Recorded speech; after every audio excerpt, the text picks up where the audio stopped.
costumo falar que o adolescente na internet, ele vive um universo paralelo e o pai é completamente avesso, né? É completamente desconectado com a realidade dos ambientes que o filho circula.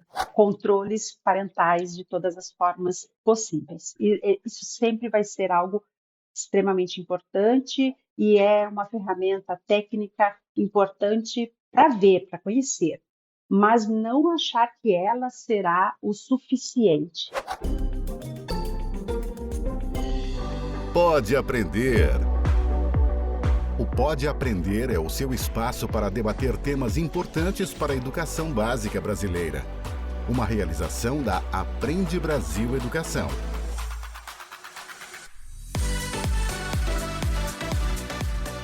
Olá, eu sou a Bruna Frenner e este é o Pode Aprender, nosso bate-papo qualificado sobre a educação básica brasileira, uma iniciativa da Aprende Brasil Educação.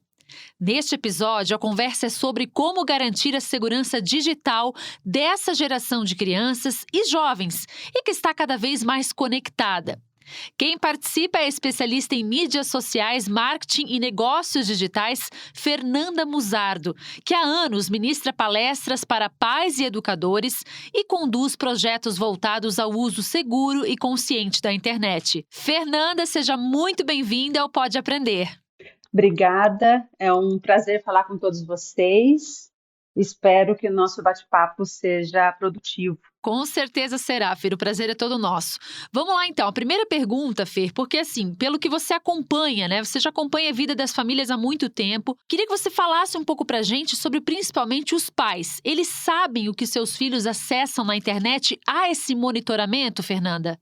Olha, posso te garantir com certeza absoluta que não importa o poder aquisitivo, nem onde moram, e o pai não tem a menor noção realmente do que o seu filho faz online. Eu costumo sempre perguntar para eles se eles conhecem a versão digital do filho, não a que ele acha que é, mas a versão digital dele, porque os pais definitivamente eles conhecem seus filhos enquanto eles estão ali presencialmente, né? Lógico, eles sabem o comportamento que ele adota ali numa reunião familiar, junto com os colegas, até mesmo na escola, mas a versão online ela é completamente diferente em todos os sentidos, tanto dos pais desconhecer total, quanto dos filhos também adotarem, de fato, um regime ali, uma conduta totalmente fora daquilo que os pais passaram de educação, passaram de aprendizado mesmo, assim, sabe? Eu costumo falar que eles desconhecem porque é um ambiente onde não é dominado pelo pai. Então, vamos pegar aqui um exemplo, um joguinho. O filho adota um nickname, né? Já começa por aí. E para ele fazer parte desse universo, jogar com os outros colegas conhecidos fisicamente e os colegas virtuais, o pai sempre acha que o filho é fofo, né? E aí a versão online dele nesses ambientes é completamente diferente, porque ele está diante de um ambiente que não é igual o de convívio familiar. Ele vai estar diante de pessoas que usam vocabulários distintos, valores diferentes, e aí essa criança ou esse adolescente precisa, ele acaba, né, se adequando a esse ambiente. E o pai, por sua vez, ele nunca nem acessou de fato esse jogo. Ele não sabe como que funciona um Roblox, ele acha só que está ali na classificação etária, que pode a partir de 7 anos, 4 anos, e para ele está tudo seguro. Hoje, os pais, o fato dele ter instalado um aplicativo de monitoramento no estilo de Family Link, ou qualquer aplicativo que vai controlar ali o tempo que essa criança passa online, ou ele vai restringir as ferramentas que o pai conhece, e ele acha que ele está monitorando e que está controlando o filho. E é completamente diferente. Eu diria que boa parte dos pais, por exemplo, nem sabe que o filho, as contas que ele vê do filho no próprio celular são as contas oficiais. Mas hoje um adolescente tem 2, 3 contas que não ficam logadas no aparelho oficial, vai ficar logado no aparelho do colega, em outro dispositivo que o pai não tem acesso. Eu costumo falar que o adolescente na internet, ele vive um universo paralelo e o pai é completamente avesso, né? É completamente desconectado com a realidade dos ambientes que o filho circula. Hoje, os pais não orientam os filhos porque não acham necessário.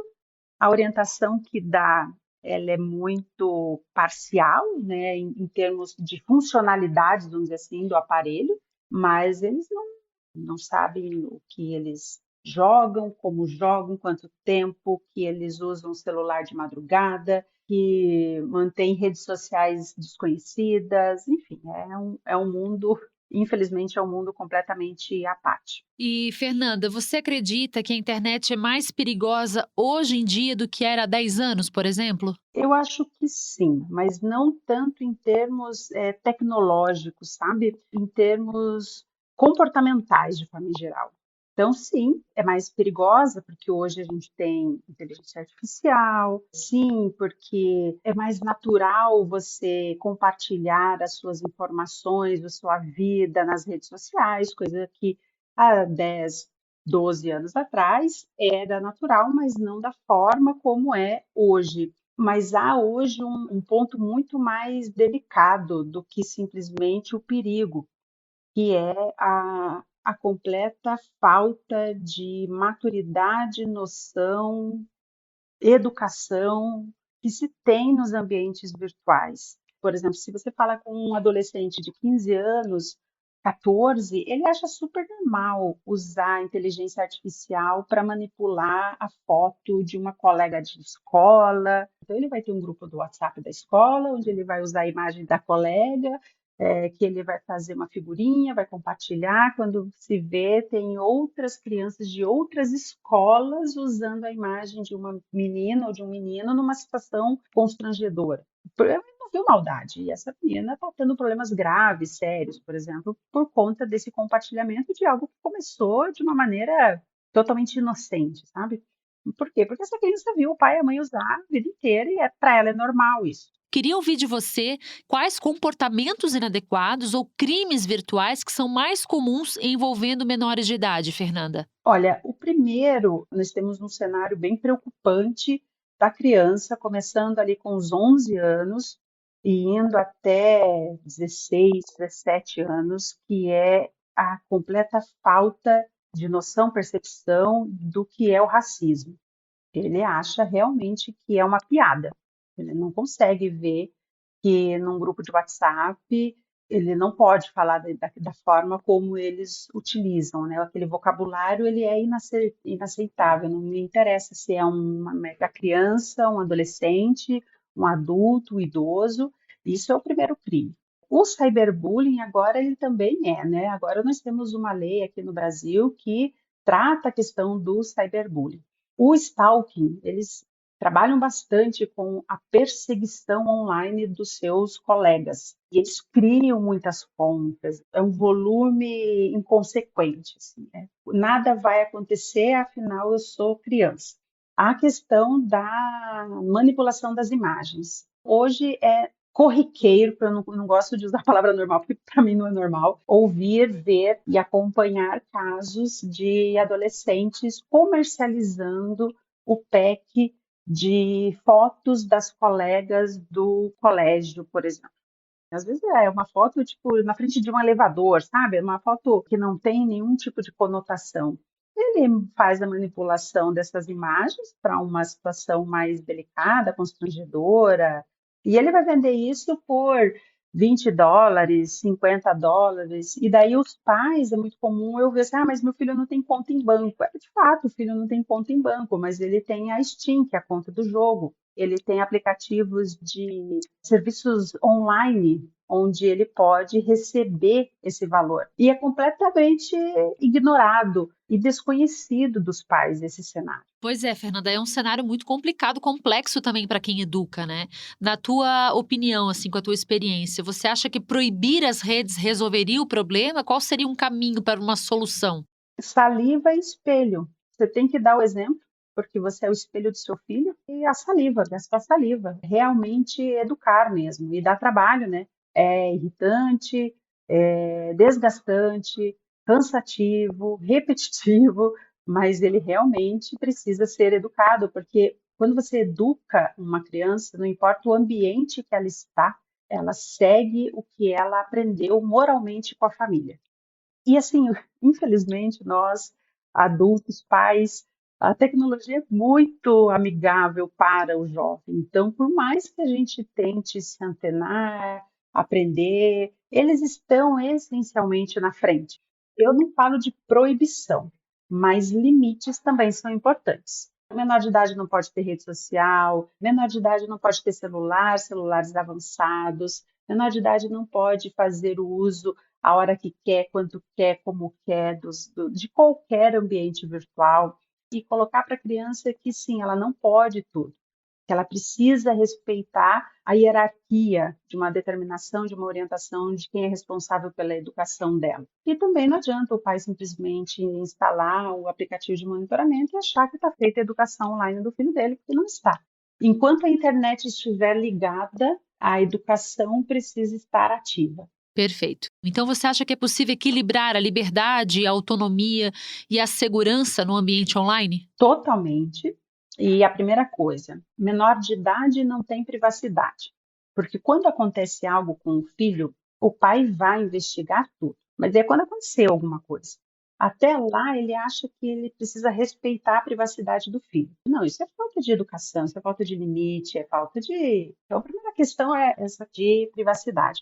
Segundo, quanto mais claro for a educação, a conversa, o ambiente familiar, mais rápido e mais fácil vai ser dessa criança entender o que é o ambiente virtual. Vamos um exemplo bem prático? Um pai fala para o filho não compartilhar a localização. Ótimo, ninguém fala, olha, eu moro nesse endereço. Mas ele fala e ele tira foto onde ele estuda, aí ele vai para o shopping, ele fala qual shopping que ele está. Isso, para quem está ali, um criminoso virtual, ele consegue traçar o raio ali, o mapa de localização de fato e o poder aquisitivo. Por isso que eu falei do espelho, né? Essa linha de espelho, não tem como. E aí o pai não está preparado para educar digitalmente os filhos. Perfeito. Ó, não está preparado, você já pontuou isso, né? E a pergunta que eu tenho para te fazer é, então, como as famílias e as escolas podem conversar sobre essa exposição excessiva nas redes sociais? Qual seria o caminho dessa conversa? Sempre que você observar algo, uma situação que você ficou sabendo, explique. Por exemplo, a gente teve um caso muito sério no Brasil, que um jovem foi preso, não me recordo, se não me engano, no estado de Santa Catarina, era um estudante de medicina, e ele foi preso com mais de 400 contas de Instagram. E nenhuma dessas contas era aparentando um perfil fictício de um pedófilo, por exemplo. E esse cara usava essas contas para chantagear, aliciar, enfim, fazer crimes virtuais com o adolescente. Então, mostra isso para a criança, né? Mostra para ele que não vai ser a ideia física, né? Aquele desenho fictício que a criança criou de um criminoso virtual e que não vai ser dessa forma que vai ser entrado em contato, que ele vai realmente se passar por uma pessoa da mesma idade, vai usar mesmo o mesmo linguajar, vai usar as mesmas características de fotos, enfim, é uma conta que é criada para enganar. Um criminoso virtual, entre ele começar a seguir uma conta e ele iniciar um primeiro contato, que é uma curtida nos stories, ele demora de 3 a 6 meses. Ninguém lembra que virou seguidor há 3 meses atrás, imagina? Quanto mais você conversa, fala e abre, mais possibilidade tem da criança, do filho vir e dividir o que está acontecendo com ele nos ambientes que para ele são importantes. Você meio que já pontuou aqui no podcast vários detalhes aí importantes, né, que servem como conselho para quem educa, tanto na escola quanto em casa. Mas eu gostaria de uma palavra final tua sobre esse conselho, porque a gente já viu que proibir não é o caminho, que isso faz parte da vida de todo mundo e cada vez mais, né? Então, qual que é o conselho principalmente para as famílias e também depois para os educadores? Educar é responsabilidade de pai e mãe e ela precisa ser feita fisicamente. A gente não educa através da tela. Não adianta você querer terceirizar a educação do seu filho para um aplicativo de monitoramento. Segundo ponto, quando você dá uma bicicleta para o seu filho, você dá ela aos poucos e você ensina o seu filho a pedalar. Mas você não entrega aos poucos o celular para uma criança. Então, que você faça esse mesmo processo com o seu filho. Que faça aos poucos, porque o ralado da bicicleta passa e o crime virtual, o assédio, o cyberbullying vai ficar na vida da criança por um bom tempo e o dano, o machucado, eu acho ainda que é um pouco mais delicado e profundo. Se você escolhe qual escola o seu filho vai estudar, com medo do ambiente onde ele está circulando, você quer saber quem é o amigo do seu filho quando ele vai para o shopping, para o cinema, então que você tenha o mesmo cuidado e saiba quem é o amigo do seu filho virtual, que joga online com ele aos fins de semana. E que criança precisa de limites, de orientação, de cuidado, de educação e de referência. E a referência é o comportamento do pai e da mãe. Eu acho que a gente não pode encerrar essa conversa sem antes falar da importância, né, desse acompanhamento da vida digital dos filhos sem que essa ação tenha efeito contrário, né? Ou seja, sem que eles tentem esconder o que estão fazendo no mundo digital. E já engatando sobre também os aplicativos de controle parental que você mencionou, se eles realmente funcionam, Fernanda. Eles funcionam tecnicamente, mas a criança sabe como burlar. Se você não educou seu filho, ele vai burlar. Todos os mecanismos de segurança adicional que você puder aplicar nos dispositivos que o seu filho se conecta, faça. Isso inclui celular, tablet, videogame, computador, TV, as Smart TVs também, mas não achar que ela será o suficiente. É difícil, mas é extremamente importante fazer com que as crianças entendam a sua reputação online, que o que ela faz hoje vai ficar. A educação vem com ferramentas tecnológicas, vem com explicações claras, vem com ambiente favorável e possível para debate, para conversa, para dividir, e vem também muito claro com questões técnicas. E claro, a escola, ela não é o ambiente só da matemática, do português, da pedagogia. A escola é o ambiente social do filho. É por onde ele começa a aprender a viver em sociedade e observar que às vezes a criança começa a adotar comportamentos diferentes em sala de aula e levam para dentro de casa esse comportamento diferente. Tudo vai começar com, às vezes, um vocabulário não utilizado, uma gíria não utilizada dentro de casa já é um bom sinal para a gente conseguir observar e acompanhar o comportamento. Então, além da tela, observa o comportamento físico dele. Olha, Fernanda, educar já é um desafio. Agora, educar no ambiente virtual é um desafio ainda maior, não é mesmo? Eu sei do que os pais sofrem ali para monitorar, acompanhar, educar. Meu pai, por exemplo, tinha medo que os filhos usassem drogas, mas a droga, ela estava fisicamente. E ir para casa em um determinado horário, não frequentar determinados lugares, entre aspas, era o suficiente. Mas eu não sei onde está o outro lado da tela. É muito mais complexo e desafiador. E como eu disse, enquanto a internet estiver online, a educação precisa ser contínua. Perfeito. Fer, muito obrigada por esse bate-papo, viu? Eu que agradeço.